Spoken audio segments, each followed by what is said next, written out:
فذكر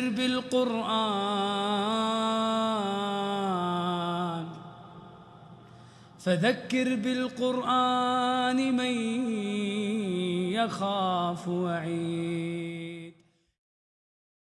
حضرت زین العابدین رضی اللہ تعالیٰ عنہ گھرانے نبوت کے چشم و چراغ ہیں، اور ان کے واقعات میں آتا کہ جب احرام کو گویا لپیٹتے اور احرام کی چادر اوڑھتے تو بدن کانپنے لگتا، چہرہ زرد ہو جاتا اور لبیک زبان سے نہیں نکلتی، چیخیں نکل جاتی، آنسوں کی لڑیاں جاری ہو جاتی۔ لوگوں نے پوچھا حضرت کیا ہو رہا ہے؟ فرمایا تمہیں پتہ نہیں، اس پاک پروردگار عالم اور شہنشاہ کل کی بارگاہ میں داخل ہونے کا وقت ہے، میں گھبرا رہا ہوں، پتہ نہیں میں لبیک کہوں گا اور وہ لا لبیک کہہ دیں تو میرا کیا بنے گا۔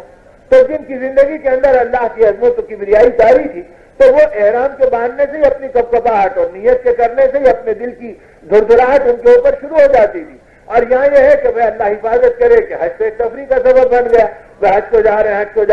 کہیں پھول پہن کے خوش ہو گئے، کہیں ہدیے لے کے خوش ہو گئے، کہیں دعوت کھا کے خوش ہو گئے۔ بھائی ٹھیک ہے، اللہ نے اپنے بندوں میں محبت دے دی، اللہ ان اپنے مخلص بندوں کی محبت کے صدقے میری مغفرت فرما دے، اور ان محبت کرنے والے بندوں کی محبت کے طفیل میرے اس عمل کو آسان و قبول فرما لے۔ یہ جذبہ حجاج کا بنے، یہ نہیں کہ یہ چیزیں ہمارے لیے کوئی اعزاز ہے، کوئی کریڈٹ ہے اور کوئی آدمی کی زندگی کے اندر عنوان ہے، بلکہ آدمی یہ دیکھے کہ نہیں بھائی اصل تو یہ کہ اللہ کی بارگاہ میں جا رہا ہوں، اللہ پاک میری لبیک کو قبول کر لیں اور مجھے محروم نہ کر دیں۔ تو یہ دیوانگی آدمی کے اوپر طاری ہو اور ان فکروں کے ساتھ آدمی اپنی زندگی کا اہتمام کرے۔ اور پھر جیسے جیسے راستہ بڑھ رہا ہے تو احرام کے اندر سب سے بڑا ذکر آدمی کا تلبیہ ہے کہ یہ لبیک پڑھتا رہے تو داہنی اور بائیں جانب اس کے مونڈے سے لے کے زمین کے کنارے تک ساری مخلوق اس کے ساتھ لبیک پڑھتی ہے اور اس کے اللہ کے ساتھ تعلق ہونے کی گواہی دیتی ہے، جس سے رحمت الہی متوجہ ہوتی ہے اور اسباب مغفرت بنتے ہیں۔ تو اسی اپنے اوقات کو کثرت سے اللہ کی یاد میں رکھنا اور اس میں بھی تلبیہ کو کثرت کے ساتھ پڑھتے رہنا، اور آدمی یہ سوچتے رہے کہ اللہ آپ بلا رہے ہیں، آپ اپنے کرم سے ستاری فرما دیجئے، آپ بلا رہے ہیں، آپ اپنے کرم سے میرے گناہوں کو دھو دیجئے، آپ انہیں یاد فرمایا، آپ ہی اپنے کرم سے میری لبیک کو قبول فرما لیجئے۔ اور ظاہر ہے جب جدے کے اوپر اترتا ہے تو ایک ایمان والے کو مسرت ہوتی ہے، ایک حاجی کے اندر خوشی کی لہر دوڑتی ہے، اے اللہ میں اس سرزمین پہ آ گیا جو نبی رحمت صلی اللہ علیہ وسلم کے زمانے کی سرزمین ہے، جہاں صحابہ چلے پھرے ہیں اور ایمان والوں کی یہاں پہ دوڑ دھوپ ہوئی ہے۔ اب اس کے بعد جہاں محبت ہوتی ہے وہاں اجرت بھی ہوتی ہے، اے اللہ جلدی سے میں آپ کے گھر پر پہنچ جاؤں اور آپ کے دربار میں آ جاؤں، تو اس کے اوپر شکرانہ بھی ادا کریں، ان جذبات میں ترقی کے اور برکت کے لیے اللہ سے مانگیں، اور اس میں گھبرائے نہیں کہ ارے بھائی یہ کیا کہ 1 گھنٹہ ہو گیا 2 گھنٹہ ہو گیا۔ انتظام ہوتے ہیں، آنے والوں کا ازدحام ہوتا ہے، کبھی باری جلدی آ جاتی ہے، کبھی 2-4 گھنٹے ایئرپورٹ کے گویا پلیٹ فارم پر پڑے رہنا پڑتا ہے، کبھی آدھا دن نکل جاتا ہے، لیکن جب ہم اللہ کے گھر کے لیے نکل گئے تو ہمارا ہر قدم اللہ کی راہ میں شمار ہے، اور ہر قدم کوئی آدمی حج کے ارادے سے اپنے گھر سے نکل گیا، بیت اللہ پہنچنے کے بعد یا راستے کے اندر یا اپنے گھر سے نکلنے کے بعد ایئرپورٹ یا اسٹیشن پر پہنچنے سے پہلے حج کے ارادے سے نکلا اور وقت وفا آ گئی اور اس کی موت واقع ہو گئی، تو اللہ پاک اس کی طرف سے ایک ایسا فرشتہ پیدا کرتے ہیں جو اس کی شباہت کا ہوتا ہے اور اس کی شکل کا ہوتا ہے، اور قیامت تک وہ اس کی طرف سے حج کرتے رہتا ہے اور وہ تمام حج اس کے اعمال نامے میں جمع ہوتے رہتے ہیں۔ تو اس کے لیے تو اس راستے کی صبح اور شام قیمتی ہے، اس راستے کا دھکا اور گرد و غبار قیمتی ہے۔ تو اس کے اندر اب ایئرپورٹ پہ ہم پڑے ہیں، جدے پہ اتر گئے، ابھی بیت اللہ نہیں پہنچے اور ابھی مکہ مکرمہ میں داخل نہیں ہوئے، تو اس میں کوئی گھبراہٹ اور بے چینی کی بات نہیں، بلکہ آدمی اللہ کا شکر ادا کرے، اے اللہ اپنے سرزمین پہ پہنچا دیا، ذکر و فکر میں اپنے اوقات کو گزارے، توبہ اور استغفار میں اپنی کیفیات کو ڈبوئے، اور تلاوت میں اور عبادت میں اور دعاؤں میں اپنے آپ کو مشغول کرے، یہاں تک کہ اس کے بعد کچھ گھنٹے آئیں گے جس کے اندر انشاءاللہ ثم انشاءاللہ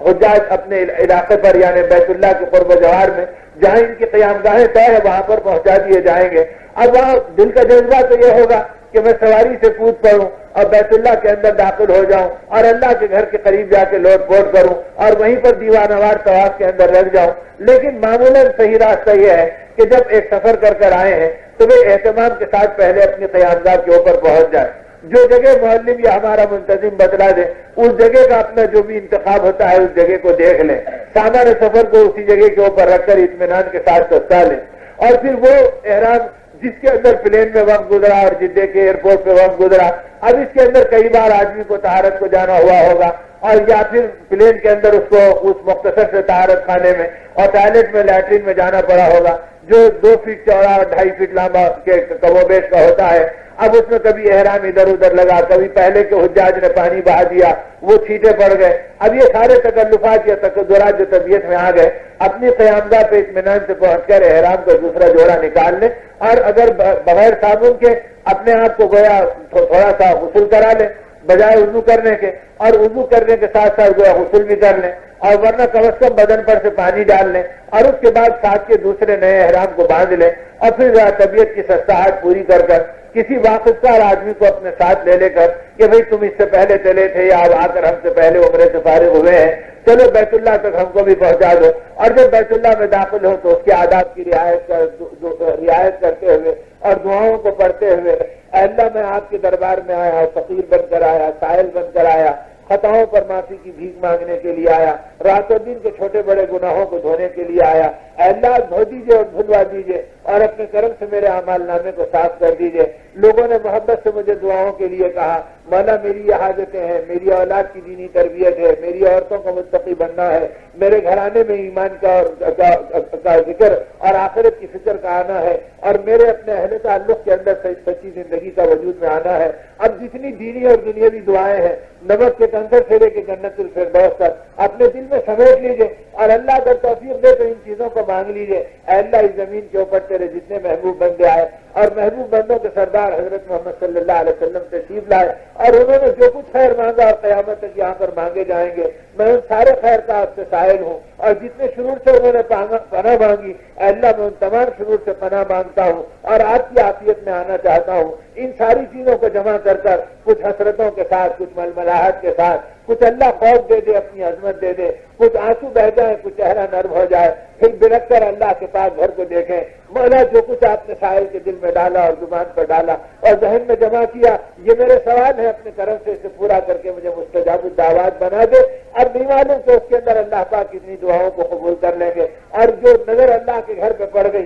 اور اس وقت کی قبولیت کی لہر مل گئی، اب اس کے بعد پھر ادب سے اپنے قدوم کو آگے بڑھانا، اور پھر اس کے بعد میں طواف کے لیے اپنے آپ کو آگے چلانا، یہاں تک کہ حجر اسود کے قریب جب پہنچے تو وہاں پر اب ایک اونچی پٹی بڑی ہوئی ہے۔ خیر ساری تفصیلات تو آپ کو لمبی چوڑے تربیت کے مجالس کے اندر سامنے آئی ہوں گی، اور انشاءاللہ آتی رہیں گی جانے تک کے، تو وہ مقام مل جائے گا کہ جہاں سے آدمی کو اب طواف کرنا ہے، تو وہاں حجر اسود سے پہلے آدمی اس پٹی کے کنارے پر کھڑے رہ کر نیت کر لے، اور پھر ایک قدم آگے بڑھ کر اس پوری پٹی کے اوپر اپنے پیر جما لے، تو نتیجے کے اندر سینہ بیت اللہ میں حجر اسود کے بالمقابل ہو جائے گا، اور اپنے ہاتھوں کو کانوں تک اٹھا کر بسم اللہ اللہ اکبر لا الہ الا اللہ وللہ الحمد پڑھ لے، اور پڑھ کر وہاں سے وہ اپنے طواف کو شروع کرے۔ اب ظاہر ہے کہ احرام میں بھی ہوں گے، اور حج کا موسم ہے تو اجتہاد بھی اتنا ہوگا کہ حجر اسود کو چھونا آسان نہیں، اور بوسہ دینا آسان نہیں، اور بوسہ دینا احرام کی حالت میں صحیح بھی نہیں،